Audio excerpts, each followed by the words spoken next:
છું શિવાની। સૌથી પહેલા જુઓ ગુજરાતમાં વરસાદના ટોપ 9 ન્યૂઝ।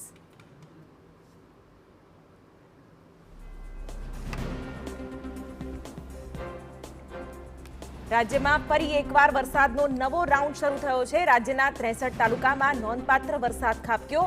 સુરત શહેરમાં સૌથી વધુ આશરે 3 ઇંચ જેટલો વરસાદ વરસ્યો તો નવસારીના ગણદેવીમાં 2 ઇંચ વરસાદ પડ્યો। પ્રાંતિજમાં 1.65 ઇંચ, સોજિત્રામાં 1.38 ઇંચ વરસાદ ખાબક્યો। મોરવા, અડપ, જલાલપોર, વાપીમાં 1 ઇંચ વરસાદ।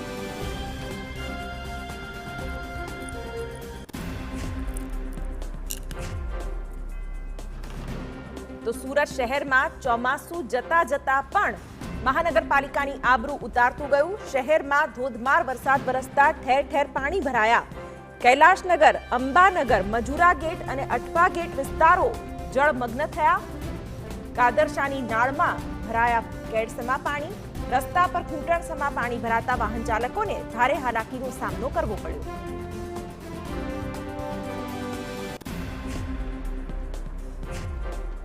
સુરતની સિવિલ હોસ્પિટલમાં પણ પાણી થઈ ગયું। આખી સિવિલ હોસ્પિટલમાં વરસાદી પાણી ભરાઈ ગયા। જ્યાં વાહનો પાર્ક કરેલા હતા ત્યાંથી પસાર થવું પણ અઘરું બન્યું। નવી સિવિલ હોસ્પિટલમાં જૂની બિલ્ડિંગ પણ આવેલી છે। આ જૂની બિલ્ડિંગમાં વરસાદી પાણીએ કેર વરસાવ્યો। ગ્રાઉન્ડ ફ્લોર જળબંબાકાર થઈ ગયો।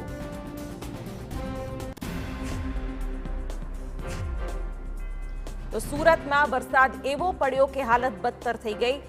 સંગ્રામપુરમાં આવેલી શાળામાં વિદ્યાર્થીઓ ફસાઈ ગયા હતા। શાળાનો સમય દરમિયાન જ ધોધમાર વરસાદ વરસતા વિદ્યાર્થીઓ મુશ્કેલીમાં મુકાઈ ગયા। વિદ્યાર્થીઓને દોરડા બાંધીને બહાર કઢાયા।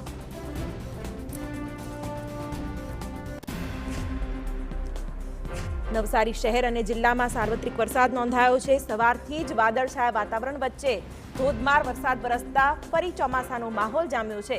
ભાદરવા મહિનામાં ભયંકર તાપથી શેકાતા લોકોને વરસાદી માહોલને કારણે રાહત મળી છે। નવસારી જિલ્લામાં વરસાદી માહોલને પગલે ખેડૂતોમાં ખુશીની લાગણી।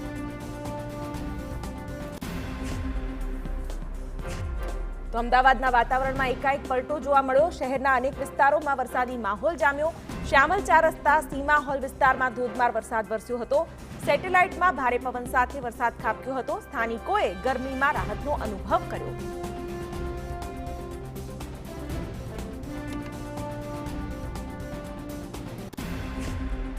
આ તરફ આણંદ જિલ્લાના ઉમરેઠમાં ગાજવીજ સાથે વરસાદ પડ્યો। ગ્રામ્ય પંથકમાં પણ ધોધમાર વરસાદ પડ્યો। રતનપુરા, લીંગડા, થામણા અને સુંદલપુરા સહિતના ગામોમાં વરસાદ પડ્યો। ઉકળાટ બાદ વરસાદને કારણે વાતાવરણમાં ઠંડક પ્રસરી।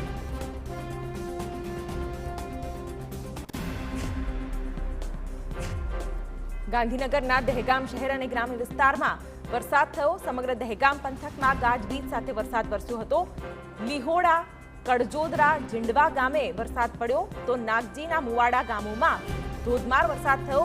ભારે ઉકળાટ બાદ વરસાદ થતા વાતાવરણમાં ઠંડક પ્રસરી।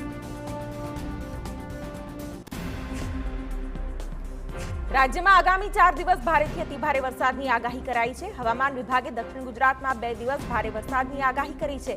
મધ્ય ગુજરાતમાં ભારે વરસાદની શક્યતા છે। આવતીકાલે અમદાવાદ, આણંદ, ખેડા, વડોદરામાં ભારે વરસાદ પડી શકે છે।